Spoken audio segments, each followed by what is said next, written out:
The most painful thing isn't finding out they cheated.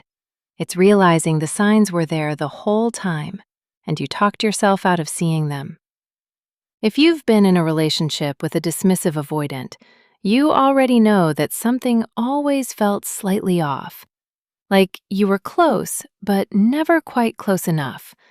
Like they were there, but never fully present.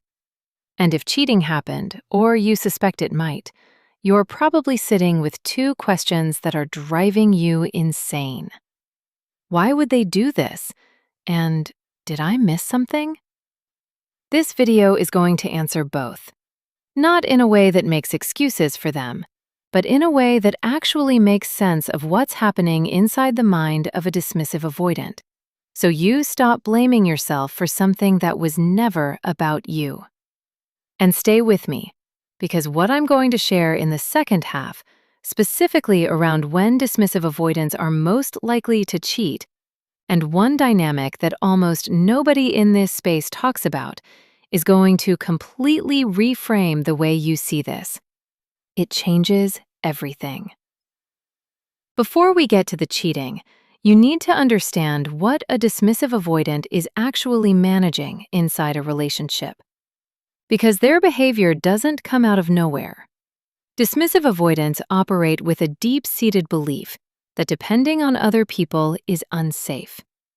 Their internal survival strategy is, I'll need less, I'll feel less, I'll be fine on my own. And that strategy doesn't disappear when they fall for someone. It just goes underground until intimacy starts to threaten it. When a relationship begins to get serious, the dismissive avoidant's nervous system picks up what it reads as a threat. Not a physical one, an emotional one. Closeness, vulnerability, needing someone, being needed. All of it registers as danger. And their whole system kicks into what researchers Mikulincer and Shaver call deactivating strategies. Internal moves that suppress attachment needs and create emotional distance. Things like nitpicking their partner, mentally listing reasons the relationship won't work, or fantasizing about being single again. Here's where it gets directly relevant to the cheating question.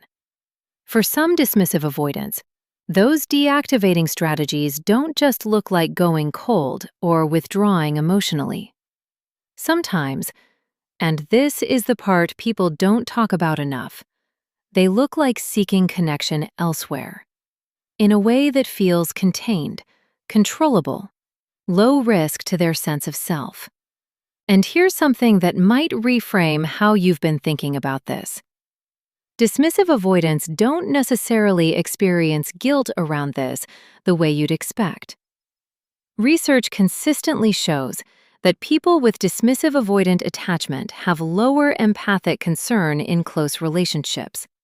Not because they're sociopaths, but because they've spent years suppressing the part of them that attaches deeply.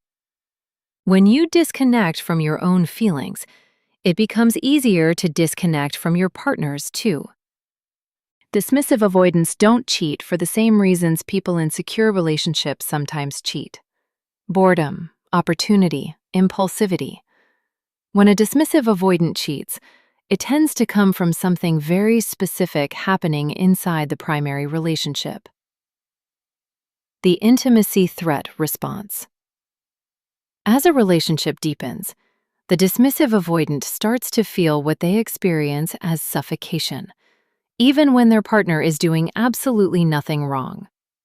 The closeness that should feel safe starts feeling like a loss of control, a loss of self. And cheating, paradoxically, becomes a way to create a secret pocket of the self that belongs to no one. A back door that keeps them from feeling fully owned by the relationship. It's not about you. It's about them clawing back a sense of autonomy they feel is slipping. The devaluation cycle. This one is important. Dismissive avoidants have a documented tendency to idealize partners in the early stages. You probably remember that version of them. And then slowly, almost imperceptibly, devalue them over time. This isn't conscious cruelty. It's their internal system convincing them that their partner isn't that special, isn't truly irreplaceable, because that belief protects them from vulnerability. When devaluation peaks, the emotional and moral barrier to seeking someone else out gets significantly lower. They've already half-checked out in their own mind. The physical act is just the external expression of something that already happened internally. The fantasy of the easier connection. Here's the part that stings the most. The dismissive avoidant often gravitates toward someone who represents no strings, no shared history, no emotional weight, no one who has ever seen their walls come down. Research on avoidant attachment consistently shows that dismissives are more drawn to short-term mating strategies and significantly less distressed by the idea of sex without emotional connection, documented in the work of Jeffrey Simpson and Stephen Gangestad on attachment and mating behavior. What feels like betrayal to you can genuinely feel like relief to them. That's not to excuse it. It's to show you how differently they're experiencing this same relationship.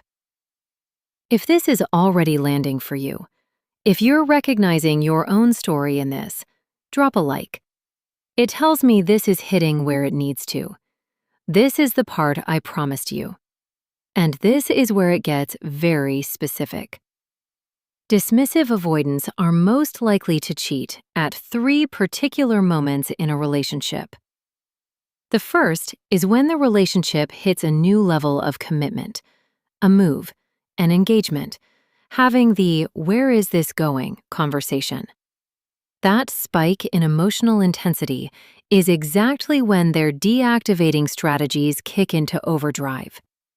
The moment the relationship starts to feel real in a permanent way, the exit seeking begins. The second is when they feel criticized or controlled. Dismissive avoidants have a hair-trigger response to feeling like their autonomy is being challenged, even when it isn't. Research shows they respond to perceived control by psychologically and sometimes physically distancing themselves. An outside relationship becomes a way to prove to themselves that they still have options, that nobody owns them. It's reactive, but it's also calculated in a way they may not even be fully conscious of.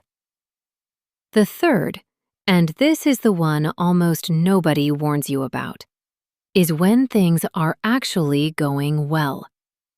When the relationship is warm, connected, genuinely good, because that's when they're the most scared. Closeness is the trigger, not conflict. The better things are between you, the louder the internal alarm gets. So they self-sabotage. And one of the most effective ways to blow up intimacy is to introduce a third person into the equation, even secretly. It creates distance. And distance is what their system is always, always reaching for. Take a second and think about your own relationship. Was there a moment when you finally thought you were getting somewhere with them?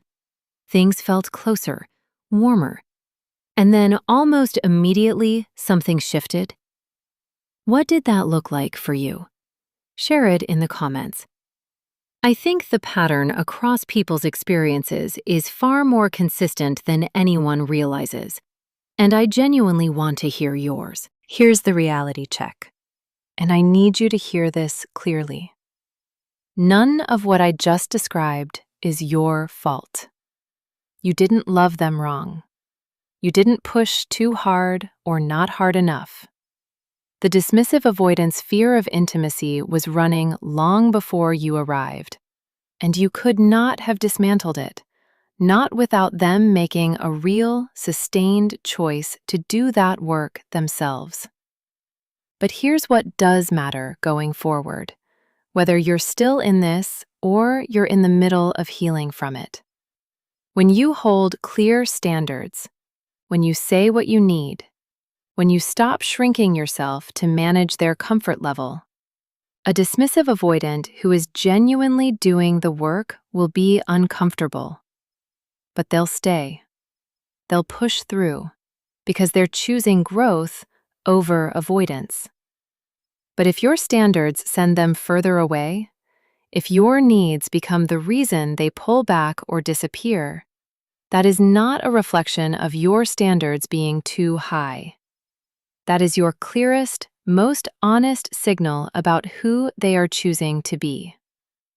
You deserved someone who stays. You still do.